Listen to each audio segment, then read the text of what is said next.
वारणा नदीत शनिवारी शिगाव तालुका वाळवा बंधारा नजीक मोठ्या प्रमाणात मळीसदृश रसायन आल्याने नदीपात्रात मोठ्या संख्येने मासे मृत्युमुखी पडू लागलेत।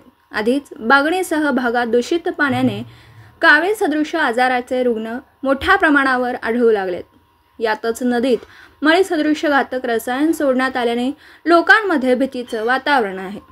वारणा नदीत आरोग्याला धोकादायक रसायनांचा अंश असलेले पाणी मिसळत असल्याचं स्पष्ट झालंय। जलप्रदूषणावर नियंत्रण ठेवणारी यंत्रणा मात्र याकडे सोयीस्करपणाने डोळेझाक करत आहे। नदीपात्रातील पाण्यात मिसळणाऱ्या घातक आणि जहाल रसायनामुळे शेकडो मासे मृत्युमुखी पडतात।